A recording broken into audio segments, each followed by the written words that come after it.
All right, we are live. Good morning, good afternoon, Crystal and Tanya. How are you folks today? I am I'm blessed, fantastic. on top and rising. Well, I All just right. want to thank you both for joining us today. We have a special guest, Tanya Mackey, who is a fellow financial advisor. Although she focuses on something that's slightly different than I do. So, welcome, Tanya. Thank you for having me. Thank you for the invitation. I appreciate it. You betcha. And of course, this is Conversations on the Patio with Crystal and Okay. Jevon. I am joined by my friend and colleague, a person that bails me out of a lot of stuff, Mhm. Crystal Mitchell. How are you, Crystal? I am fantastic. It's Monday morning and a little overcast, but it's cool. Cool. There you go. Okay, so what Mhm. I'd like to do first is read Crystal's bio, and then I'll read your bio also, Tanya, and then we can get Okay. right into the questions and have ourselves a nice little show and just relax. We're pretty harmless on Monday. All right. Okay. Okay, so my friend Crystal, she is a business coach and consultant, CEO of Mitchell Business Solutions, co-director of Recycling Black Dollars, co-host of The Business Zone with Crystal and Gilbert, that other weekly online radio show, the other one, instructor at Mount San Antonio Community College, a certified network for teaching entrepreneurship instructor, and a QuickBooks Pro Advisor financial strategist. Welcome, Crystal. Thanks for being on the show with me. How was your weekend? My weekend was fantastic. I actually spent it in the garden, cleaning up and harvesting and planting, getting ready for my fall crop. So it was really great. Fall So crop. Nice. yeah, my fall crop. I'm a farmer girl, urban farmer girl. Nice. Well, Crystal, as you know, we have a special guest with us, Tanya Mackey. Welcome, Tanya. Thank you. Thank you for having me. You bet. I'm just going to read your quick bio. Crystal was kind enough to abbreviate it for me just a little bit. You've got Okay. so many accomplishments, but Oh, here we go. With over 30 plus years in financial services industry, Tanya elevates women with knowledge, enabling them to take control of their financial situations, realize their dreams and goals faster through her wealth accelerator skill set. Let's talk about that. Tanya is a certified financial educator, a registered rep, a financial consultant, and she's achieved the $1 Million Roundtable Award as a special accommodation there. So that's pretty cool. She's a National Association of Professional Women Women of the Year Award, and she provides financial services to employees to two of the largest employer groups here in the state of California. Tanya is a founder of Women Worthy of Wealth, CE president of National Fringe Benefits, Inc. Tanya is a proud UCLA graduate. We won't hold that against you, though. That's And I'm going to welcome. add, she's a good friend of mine, absolutely wonderful person, human being, and she knows her stuff, and she has really helped women really reshape and restructure their financial portfolio. thank you. Awesome. I Uh-huh. got to add also, she's on time. She's punctual. That just never happens Yes. here in LA. That's awesome. Oh, yeah. Yeah. That's important. That's important. So, Tanya, welcome and thank you for being here. We really do appreciate it. Let's jump right in. First of all, can you tell us a little bit about yourself, how you came to be in this business, what's important to you, what your passion is, that kind of stuff? Okay. I came to be in the business actually by accident. I was working when I graduated from college. I started working for corporate America, and I was a financial analyst. And I hated the 8 to 5. I hated corporate America. So, make a long story short, I would move around a lot, make a lot more money, was doing really well financially, but I just hated the 8 to 5. So I met a gentleman who was in the insurance business, and he says, Tanya, why don't you get into the insurance business? I like numbers. So I was like, well, I'll do that until I find out what I really want to do. And that was 38 years ago. Wow. I know, right? So my passion is helping helping women become financially free. And I have a lot of male clients too, but I'm really focusing on women because in 2030, women are going to control over $30 trillion of wealth that the baby boomers will possess.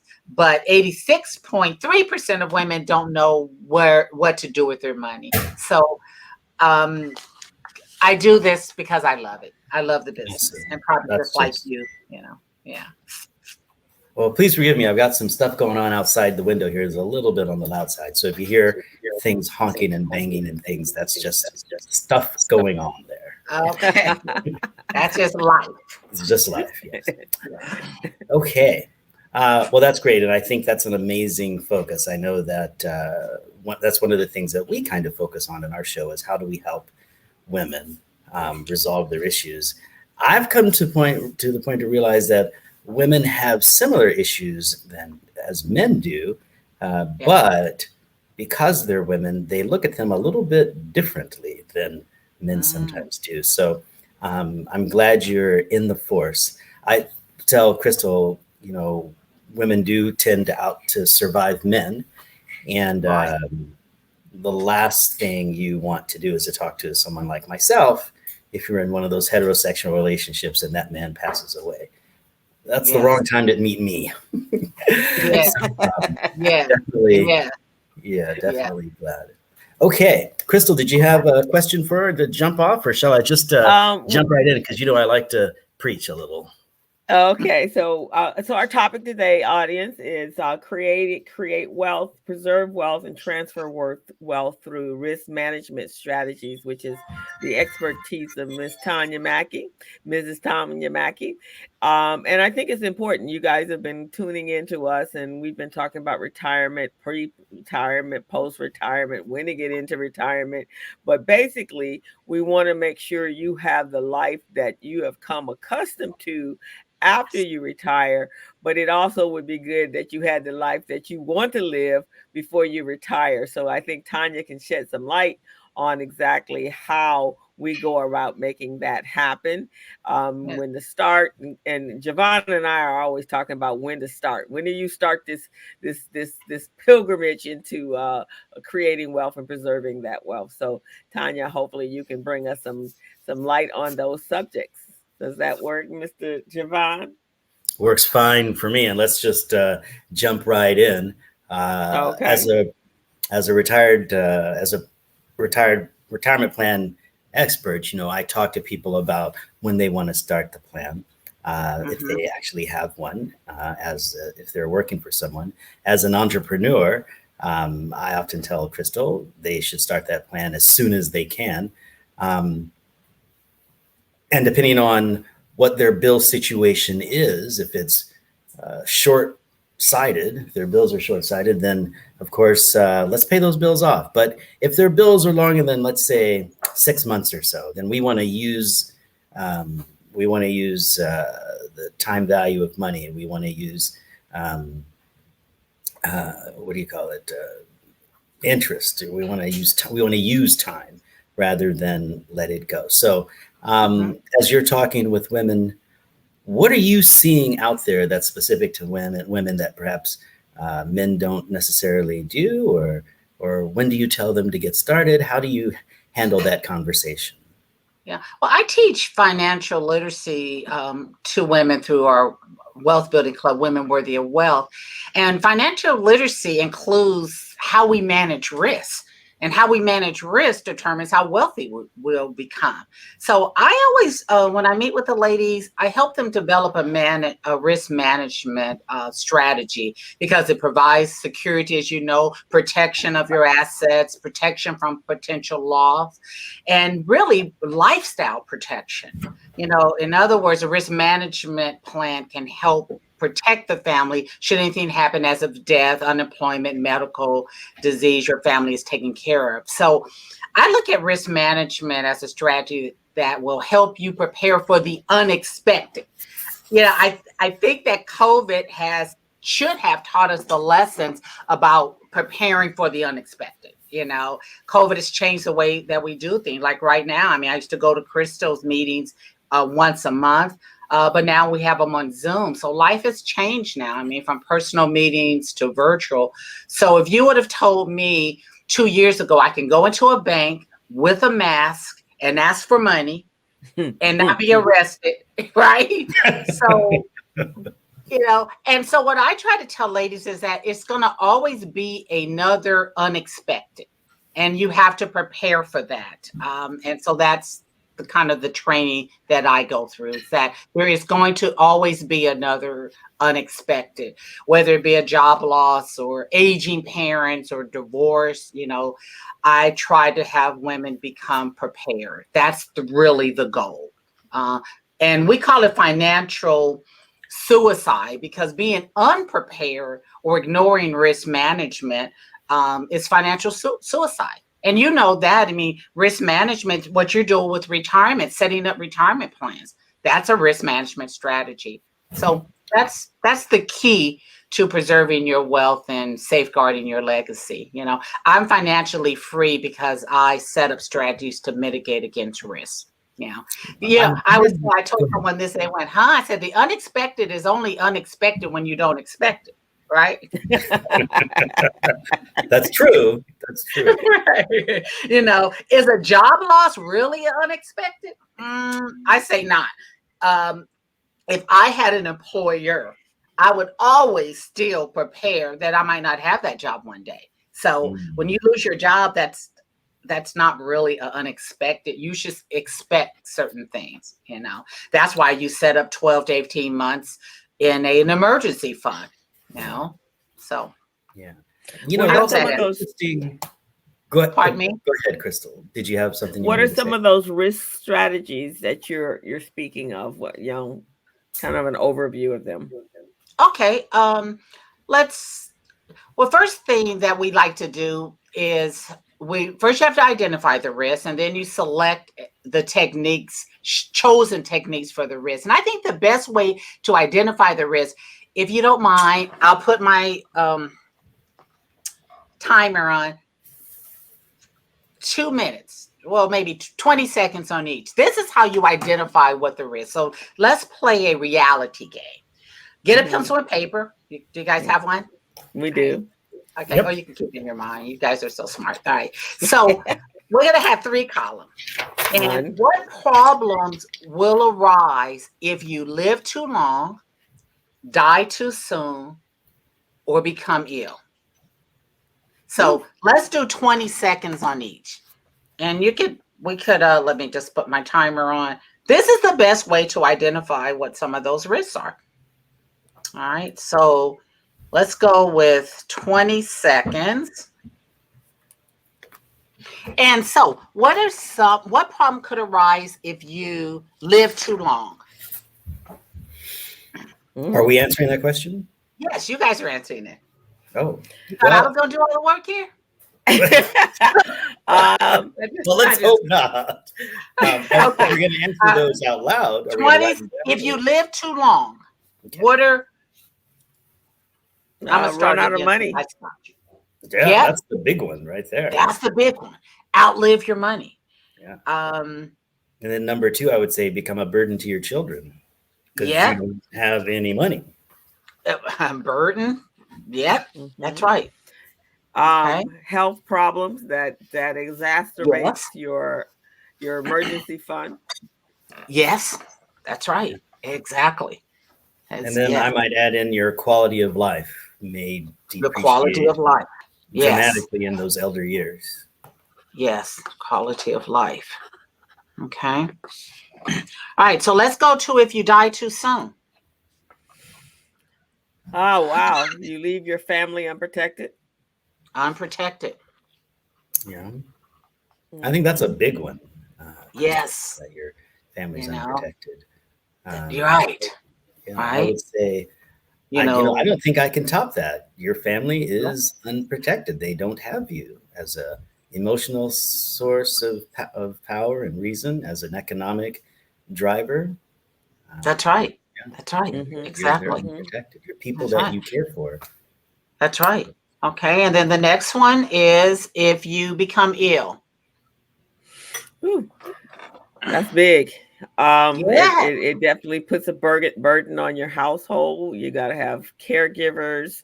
You have to have you'll have you may have some out of control pharmacy medication Yes. expenses, and also hospitalization could really exceed anything that you would possibly imagine encountering. That's Yeah, right. yeah. That's right. I That's think right. that's spot on. I think for Yeah. myself, I can only add to that is it truly is not about you. It becomes not about you because if you're ill, you're going to need some serious help from I people know that when you my either care that's for or right. don't care for or don't When like. my mother, she had a liver transplant, and during her last days, her prescriptions that were not covered ran about $1,500 a month, Mm. and so I was able to help Yeah. with that. But yeah, so here's some of the things. If you live too long, I always ask this question: you outlive your money, health issues, you can't work, the cost of living, and then they have some personal things. Your family can enjoy you, loneliness, loss of independence, bankruptcy. You outlive your family, you die too soon, unprotected, no savings. Some people die without a will or a trust, basically. Leave debt, no financial legacy, no generational wealth, short life, nobody to plan for your children, and you become a burden. And of course, if you live too long, you deplete your savings, no liquidity. I'm talking about if you become ill, rather. No liquidity, you can become bankrupt, and the other things that you said. So when I'm designing a risk management strategy, I have them look at that, because like the number one on outliving your money, there's solutions. There's actually solutions for every one of these items, whether it be a long-term care policy, whether it be life insurance, whether it be income protection. We just call this lifestyle planning.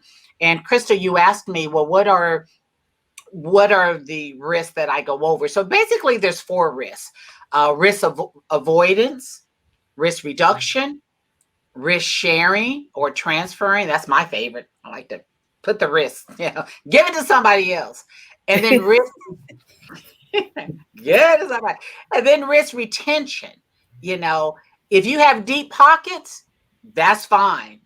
You can do the risk retention if you want. You can afford to self-insure, but there's just so many better solutions. That's probably the worst one. So I'll just start with risk avoidance. That's becoming involved, to avoid becoming involved or to eliminate yourself from a situation to avoid risk. For instance, using credit cards that you can't pay off at the end of the month. I say use cash to avoid the risk of paying double. Setting up a spending plan designed to pay off credit cards at the end of the month. Setting up a spending plan is a really, really good risk management technique. I had a client the other day said one of her relatives got out of college and they wanted to borrow money to start a business, but they didn't have a job. So what do? If you don't care about maybe not getting the money back, if you don't care about that, maybe you'll loan it to them. But if you don't have the money yourself, you might want to avoid that risk. On the other hand, a person comes to you and they have a great business plan. They've done all the research and they ask other family members to be involved. Then you might, they have some money, some skin in the game. So you might say, hey, I'll take that risk. So risk avoidance, to avoid the risk of not having money when you get old, what do? Jevon says you start a retirement plan, you get an emergency money, you invest 20 to 40% of your income. And I'll talk about that a little later. So Crystal and Jevon, what risk avoidance would you say would fall under risk avoidance? I'm gonna Well, lend it over to Jevon. for me, since I deal in retirement plans, the Yeah. risk avoidance that I see, and I hope I'm going along the path as you have, is that either side of that couple, be they male, female, whatever they may be, they'll say that we're a team. I do my thing and that person does their team. And they don't really talk to each other about what that means, but inevitably it suggests that someone doesn't have an in-depth knowledge of something that someone else does, and they're Right. not expecting that person to leave the scene very quickly. And so what I end up seeing from the woman's point of view in heterosexual couples, let me say it that way, is that she puts off or stops her employment options when she has children, picks them up 15 years later, is scared of what they call elder, senior, whatever that is, and doesn't have the earning power that she may have had if she had that 15 years in the business. Exactly. Right? So now she's looking at, I had to raise my kids. I did all of this stuff. And for whatever reason, either through divorce or through just wanting to be a good stay-at-home mom or whatever it is, I don't make as much money as I could have or I should. There's just no reason for me to get into the plan or to start saving because I'm pretty much down at the bare minimum anyway. I just don't have the money. And, they're still doing a lot of those things that they normally do. Like they're going to Starbucks, they're visiting the movies, they've got to go on vacation. They have to do all of these things. Their mindset is that either we had a team or I was left in the lurch. And so now I'm starting over.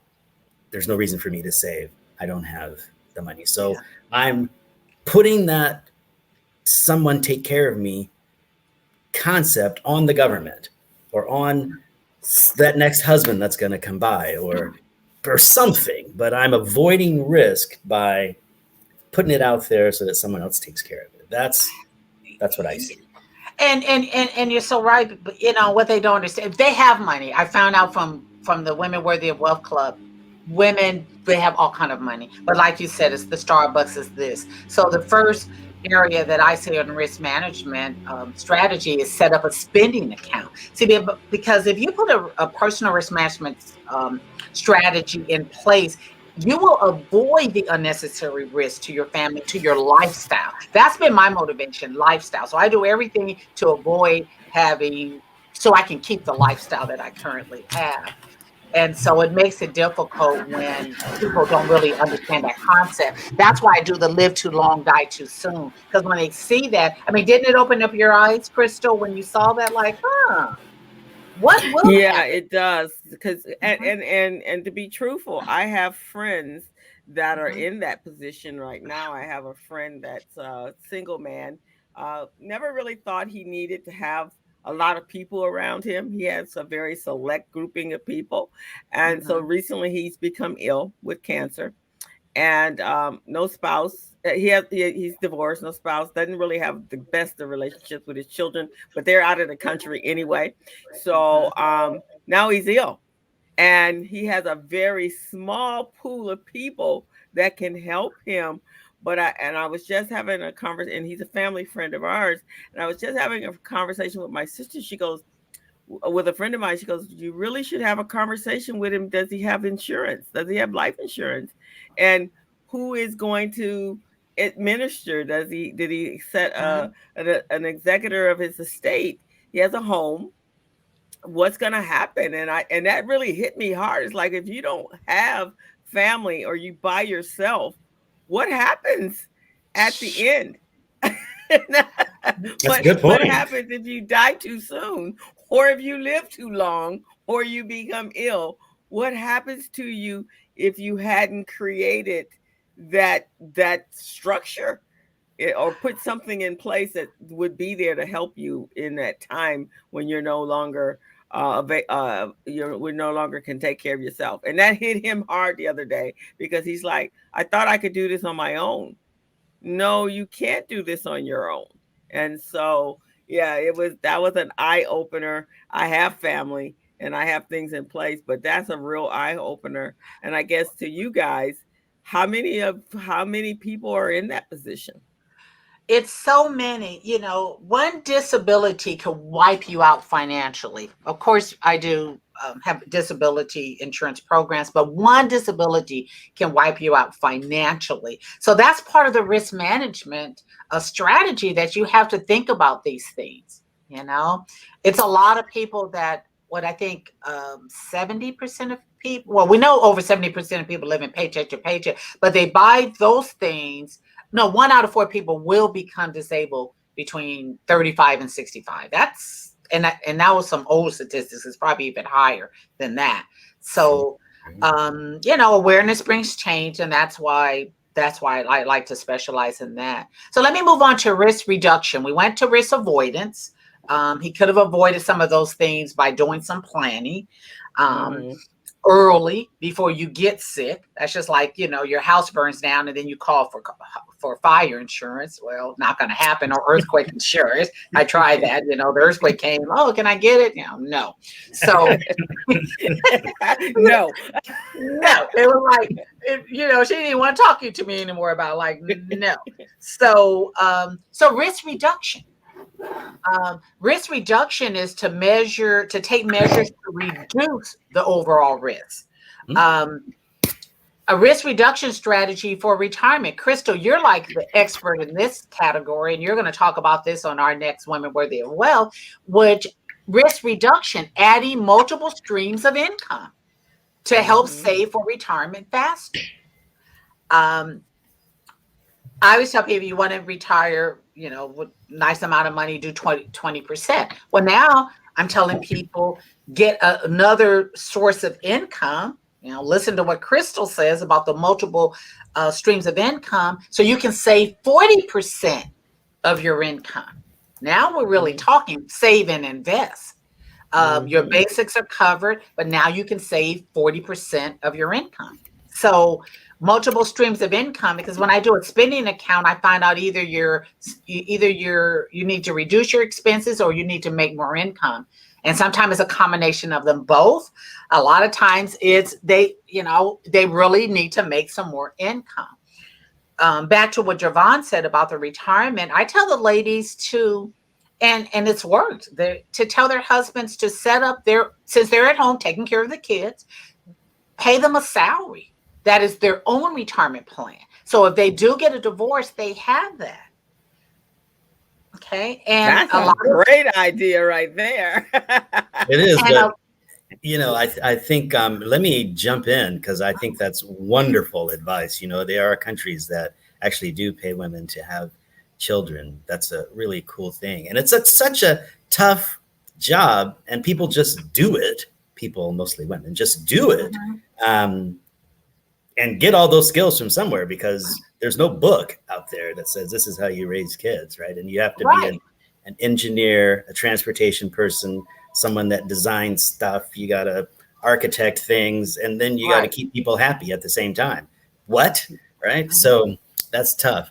One of the things that, just if I can put a little bit of an interlude in, one of the things that I've noticed about my job and about the jobs of most of us in our field is that, and you kind of alluded to where I'm going with this, is it's so easy to talk about what's going to happen if. That is, we talk about the fear. Our business is fear. You need to stave off the fear. You need to make sure that if something happens, you're ready. How can we turn that around so that we call this is a positive thing for folks? Because I think that women especially deal with fear in different ways than men do, number one. And I think that as a business, I'm not so sure if we're actually reaching them at the place where they are once they leave their parents' home, once they get into the workforce, once they're in, those working years, and after, because we're not coming, at least folks that I know, they're not coming from a place of, hey, this is an opportunity. We're coming from a place of, look, something goes wrong, you need to be ready. So have you thought about that, or put a little bit of that in your practice? Yeah, I do. And that's how Women Worthy of Wealth was born. Because, I teach that financial literacy It's education, Jevon. It's just pure education. And sometime in our practice, when we're meeting with clients, we can't do that to the extent that you can do it if they're coming and listening for month after month after month after month. So I do it for through financial literacy education. The what ifs, I call them the what ifs. And I think COVID is changing the way people are looking at the what ifs, because some people thought they had secure jobs. Some people thought their 3 to 6 months of living expenses was going to help them. People are still out of work. So I think between the education and with the COVID, I think they're learning, but that's what I really stress is the what ifs. What if it happens? The unexpected happens. And a lot of times, if you plan properly, you won't have that problem. And then experience. I've been in the business 38 years. My people always say, Tanya, don't say that. It makes you seem like you're old. No, I'm fine with saying I've been in business 38 years. 38. But 38. That's right. That's right. Started in 82. And I love it. And I still love it. I work now because I want to. Not because where's the gray hair? It's gone. That's that stress-free, worry-free okay.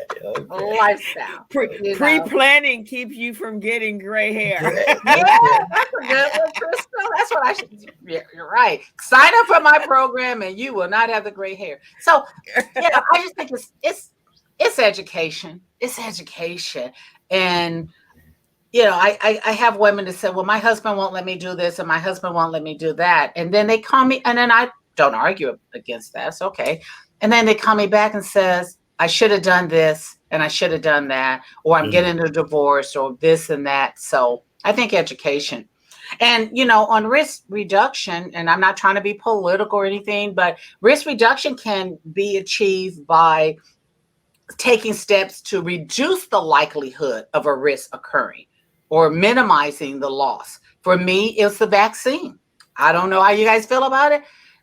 That's your personal thing. But for me, that was part of my risk reduction strategy for myself, just possibly reduce or minimize the potential loss.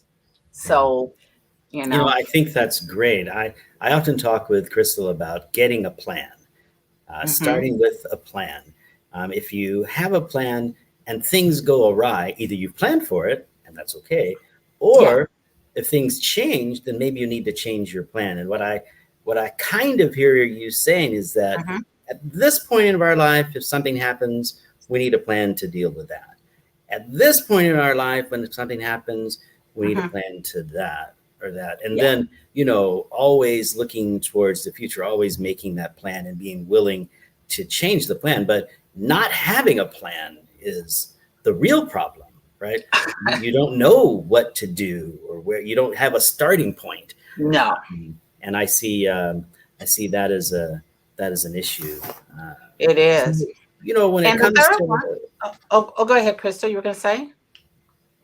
No, I was just going to say you're absolutely right. And I think the pandemic really put that into perspective for many of us because, you could go outside and go to the supermarket and come back. And 2 days later, you've been tested positive. And now is a whole, it's like a domino effect, right? On what's going to happen to your family. This morning, I was watching an excerpt of The View. And so over the last Friday, 2 of the co-hosts were tested positive. They were false positives, but still there was an avalanche of stuff that took place. They were on the air when the test came in. The studio pulled them off and said, and then afterwards they got information to say that they had tested positive. So one of them, Sunny, her husband is a surgeon. And so she was saying today was the catastrophic result or consequences to what happens after, right? So they had to pull her husband out of surgery because he was in the middle of surgery, had to pull her kids out of school, had to locate her family, her mother, because they had lost a family member, and then everybody had to go get tested, right? Because you don't know who you've been involved with. And then for him, in his case, and one of the things she said, and it brought tears to her eyes, and kind of made me weepy a little bit if I had a husband or a wife.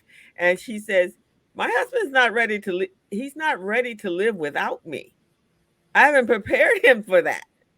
Because who does that, right? Who prepares their spouse for when you're not going to be here? And she goes, that would be devastating. And so she was in tears, just because, I mean, it's an eye-opening thing. Like you said, if you haven't planned, and there's some things in life that's very uncomfortable to plan.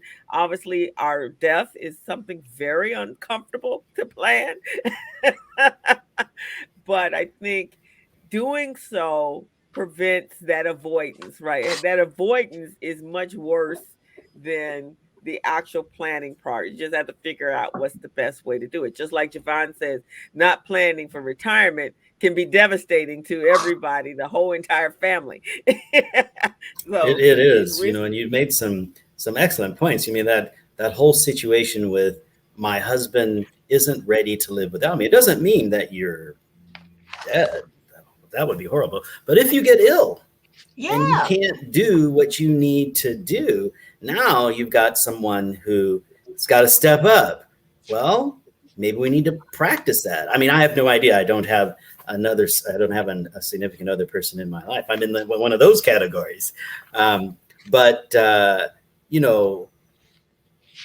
don't want to get too many letters and calls about this, but we have a thing in our society that suggests that love is needing one another to do whatever, right? I need this person in my life because they complete me. They do this, da, da, da. And when we're looking at finance, one of the reasons I'm in there is we kind of fight against that a little bit. We take a look at, okay, that person's not going to be here. What are you going to do? What are you going to do? Right? I mean, you could go to grandma's house. I mean, if a fire erupts in your home, what do you do? Well, you have a plan. Everybody goes out this window, that window. They read at the big oak tree, or they meet at the stop sign or something like that. Something happens, okay, mom gets sick. What do you do? She's still there, but she's not doing what she normally does. Or dad gets sick. What do you do? He's still there. But if you look at disability payments, they only pay 60% of your take home. That's a rude awakening, right? So, but you can't live on 100% of your income, but you're gonna be okay with living with 60%. Right. And that's what I try to tell people. Yeah, retirement planning just amazes me. Like, really, you're not planning for retirement? I've had people tell me, well, my family members only live to 66. So our job is hard, Jevon, because we know the importance of this. And which brings me to, we went over risk avoidance, risk reduction. So risk sharing or risk transfer, that's actually my favorite. And that's to take measures to share the risk with another through insurance or risk transferring, because managing risk, and we've talked about it. And I just love what you said about prepare me for when my husband's not around. I'm always telling him to make me a video because he always keeps me laughing.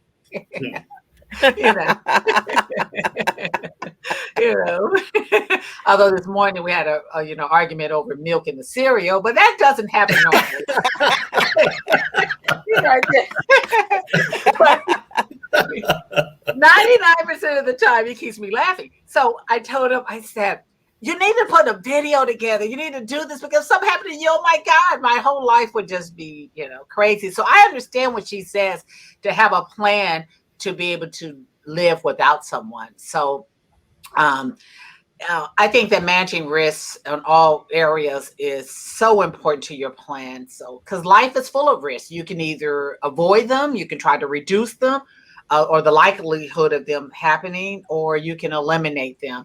And so risk sharing, that's my favorite, because that's the idea of insurance. You pay someone else to share the risk. I have a client, I advise a client to set up a long-term care program so her family members wouldn't have to pay out of pocket for it. Independence was important to her. And so, like we said on the Live Too Long, you might become a burden. She said, oh, that is so, and she realized that through the Live Too Long, Die Too Soon game that we play. And she said, oh my God, that would be such a burden. So we came up with a risk strategy of the long-term care. That could also fall under risk reduction. Some of these overlap. The risk, reducing the overall risk of not having money. We always buy travel insurance when we go out of the country, because we go out of the country a lot.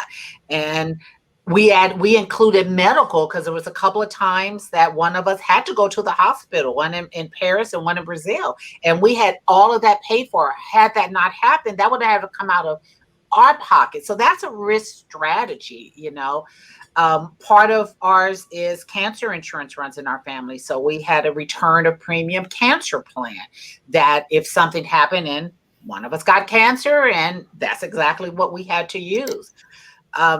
Income protection, like you said, 60%. You have to have I believe everyone who works need to protect their income. We protect everything else, our cars or home, but we don't protect our most important asset, which is our ability to work and earn an income. So that reduces my overall, like your friend who is sick now, years ago, maybe at the employer would have offered that. I know that we offer benefits to LA County and LA City employees, and you'd be surprised that some people, oh, I don't need that. I'll wait. Yeah, right. So I was off 6 months. I woke up one day, and I thought I was pretty healthy. I am now, but I woke up one day and my hand wouldn't come up to my face. And I was like, oh my goodness, my hand won't come up to my face. And so I said, I must be having a stroke or something. And so my husband came in, he rubbed my arm really hard, and it came back to life. And I was like, But being a financial planner, being an insurance agent, I knew that something was definitely wrong.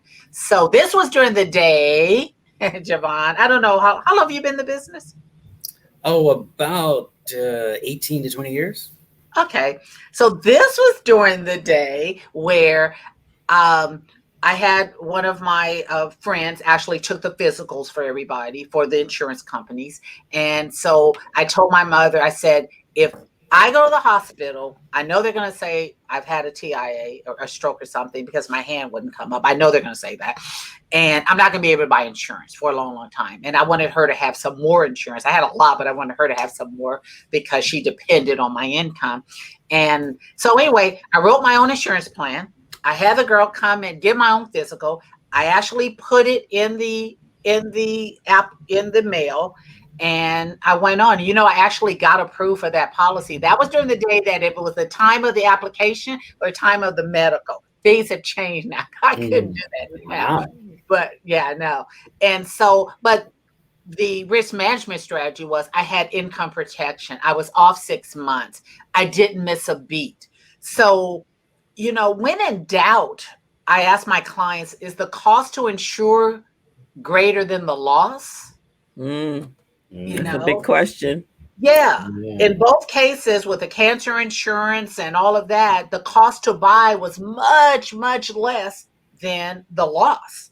Example, my income plan was $50 a month. My disability amount was $3,000. That was a long time ago when you could get a whole lot of $3,000 a month. Okay. But that's not the case now. So the cost is $600, but 1 year of disability benefits is $36,000. That's a no-brainer. So the truth is, the purchase of insurance is cheaper than it not being purchased. And I'd just like to comment on this when you said we talked about death, but a death in the family is the leading cause of foreclosures, particularly when it happens to be the breadwinner, the head of the household. Death is not unexpected. No, it's going to come. Huh? It's going to come. It's not Taxes. Those are the two things that are definites in your life. And Very true. how many people who don't have life insurance and they know that that is a guarantee? You know, it used to be two things, you know, you're going to guarantee what's going to happen, pay taxes and die. Well, pay taxes, you know, that, you know, the last president said he got rid of that myth, but At least we're not being political here. At least we're letting that slide. You know, Well, Tanya, if I could just yes. stop you there for just one moment. Yes. I just wanted to reach out and let people know who you are and Crystal, who she is. I just want to say, and thank you for being on our show. We'll do that later, but if there's some folks that joined us late, I wanted to know who it is that they're talking with. And so if you just a quick little who you are, and then Crystal, then you can say who you are real quick, and then we can move on with our last 10 minutes, let's say. Okay. I'm Tanya Mackey. I'm the founder of Women Worthy of Wealth, a wealth building club for women only to help them live life on their own terms and be able to pay off their debt and have a dream retirement. I do lifestyle planning. I'm 38 years as a financial consultant. Great. And how can we reach you if we need to? Text me 310-923-8640. My email is Tanya@womenworthyofwealth.net. Again, 310-923-8640. Tanya@womenworthyofwealth.net. Great. And people can always reach you through us. We're happy to. Yes, always. And Crystal, let's hear a little bit about I you. am Crystal Mitchell. I'm a business coach and a consultant, and I help small businesses develop best practices for running their businesses, making sure that they're bank and business and contract ready. Again, it's all about planning, right? So it doesn't really matter where you are in as an expert. It's all about making sure your audience, your target audience is already prepared for whatever life has to deal with, they have to deal with. So glad to have you. This has been a riveting conversation. Some thought even I'm going like, well, let me make sure that all my I's are dotted and all my T's are crossed. Yeah, it is very eye-opening. And it's great to be very eye-opening, right? And it's great to be in the company of both Ms. Tanya and Jevon. They're both experts in the space that they operate in. Well, thank you, everyone. Thank you. I'm Jevon Thomas, retirement plan advisor, licensed. You can reach me through the show or at 949-545-1358. And that's about how much I'll say about that. But I really want to go back to what you were saying there, Tanya, about the risk sharing, the transference, the avoidance. I love those terms. And I think, you know, if there's a way we could get those into young people's heads, that would be great. But go back to what you were talking about with regard to writing your own policy and transferring that risk. Yes. You know, if you have the opportunity, and sometimes you don't because you may not be healthy, and then there's all kind of planning for that. But if you have the opportunity to share the risk with an insurance company, you should always consider that. It does that make sense? I did an analogy. A person was buying a $100,000 insurance plan, just for an example. And let's say it costs $1,000 a year rather. How long would it take you to save up for $100,000? How long would it take you to save that? 100 years. Maybe. But you put your $100 down and something happens, your family gets the $100,000. When you go out, money comes in.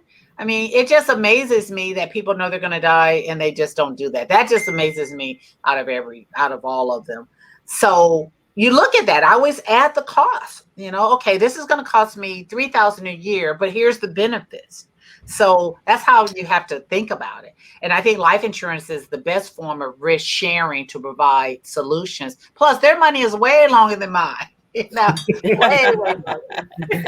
Yeah, you know, from where I'm sitting, Tanya, it's almost like you're maybe suggesting that taking a look at those insurance issues, taking a look at how you can transfer risk is a way of showing love to the people that you're associated with.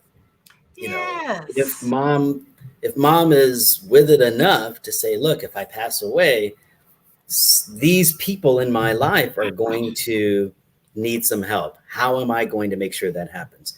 If second mom or second dad or however that situation works, Yeah. if I pass away, how are the rest of the folks in my life going to make it through? You know, some of us think about the funeral costs, but what happens after that, right?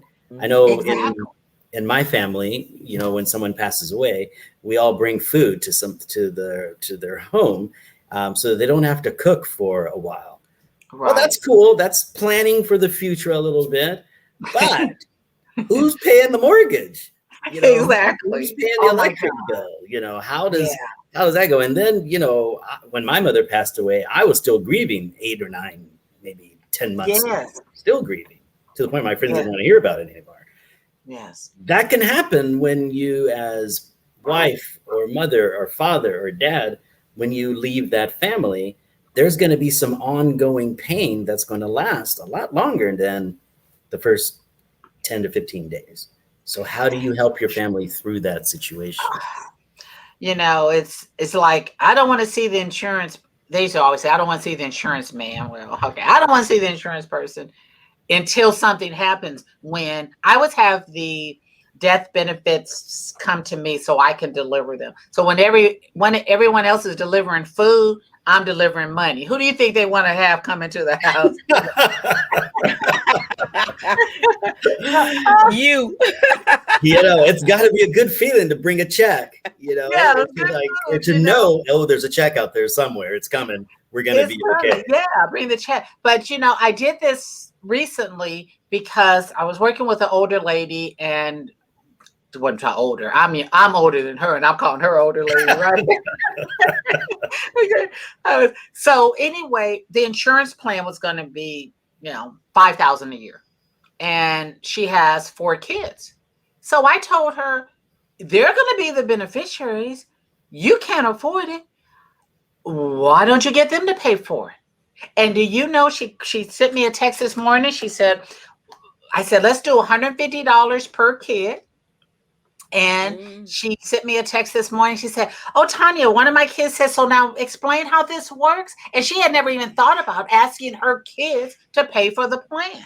I thought about it because I was like, that's a really good strategy to me. Okay. That's a very good, I've never even thought about that myself. That's really a good That's strategy. a really good strategy, especially because what happens is I remember when my mom was sick, since she was a planner and a worrier and a planner. And so I took care of her for 5 years. She had cancer, lung cancer. And so toward the end, we knew that that time was coming. So she had the one thing after she retired, when she did her planning, Jevon, was the one thing she kept in place was her insurance policy.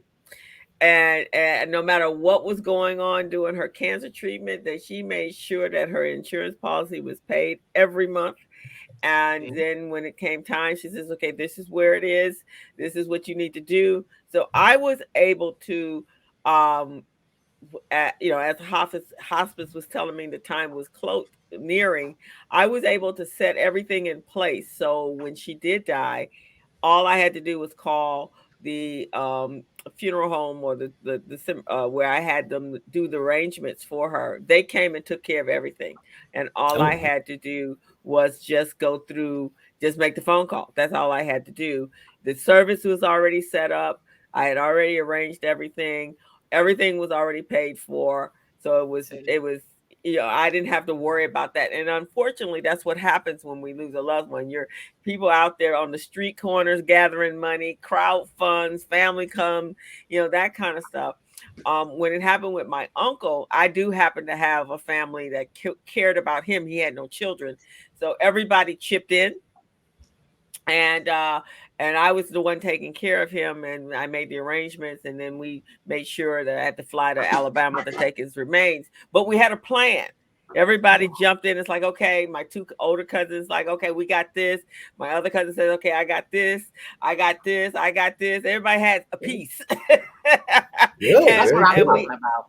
And all of that took place, and we were able to, celebrate his home going without a lot of frantic, like, oh my God, how are we gonna pay for this and how are we gonna pay for that? So it matters because it gets crucial when they get ill, and it gets crucial when they pass away and you haven't pre-planned for it, and all of a sudden it's like a big surprise. Like Tanya said, here's a big surprise. No, this is not a surprise. But you do need to be ready for it. Yes.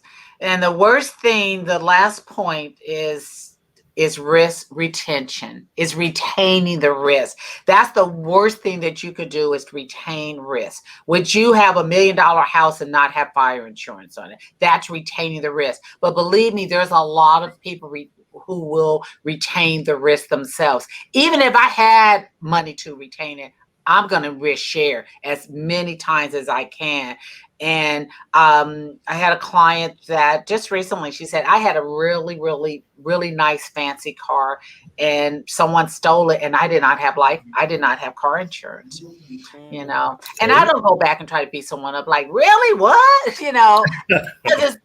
It's over with. She doesn't have it. So that's retaining the risk. And that's not what you want to do. I sometimes retain risk by getting a higher deductible. I say, okay, well, I can do a $2,000, maybe a $3,000 deductible. That's going to really, because I don't get sick and go to the hospital. I said, that's going to really reduce my health insurance, but I can afford to do that. But I'm not going to get a $20,000 deductible. I mean, I could afford it, but I'm not, because that doesn't make the cost of insuring versus the cost of, the loss. It doesn't make sense. So you just have to look at it. But yeah, do not retain risk. Tanya, this has been so amazing. I want to thank you so much for being on our show. And I think you've made some excellent points, things I hadn't quite looked at in the way that you're bringing them out: risk retention, risk avoidance, risk sharing, risk transfer. And I think those are just awesome tools. And I haven't talked this over with Crystal, but I was wondering if you might want to come back and maybe talk about those particular things specifically. Maybe you could do a couple of them at a time, because I think so often those become surprises to people. And we certainly want our audience to be forewarned, at least, that surprise is out there. And maybe you've got some tips on how we can get ready for them. Like, for example, I think risk avoidance and risk sharing. Sometimes we have some psychological issues that we need to deal with in order to actually make those happen. And we probably want to talk a little bit about that too, as I'm sure you do when you're talking with your clients.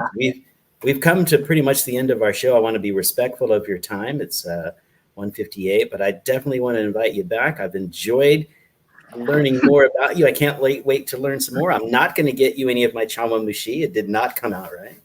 You didn't give me your what? Jevon loves to cook. Talking about it. Go ahead, Crystal. Jevon loves to cook, and so Saturday evening he goes through these wonderful, elaborate recipes. So obviously, this one didn't turn out quite right. Oh no! I love Can you tell her what was it? What exactly is it? What is it, Jevon? Is it a fish dish, a beef dish, a pasta dish? What is it? So the whole desire about letting Tanya know that she wasn't going to get any was for us not to dwell on this particular topic. So I'm gonna say, that's not fair. Because I didn't want you to go there, but since you went, so chawam is the Japanese word for bowl, and mushi is steam, and it's essentially an egg custard and eggs that you steam. It's the savory egg custard that you put things in. And unfortunately, I put too much water in mine. So it's now egg soup with some veggies in there.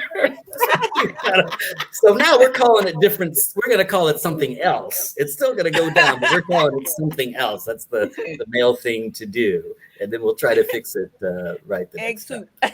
Call it egg Oh, soup. wow. Soup. Wow. I can't wait. So you give out recipes? No, I don't, but I'm Oh. hungry and I need to end the show. So I was going to say. And you are located where so I can come by? No.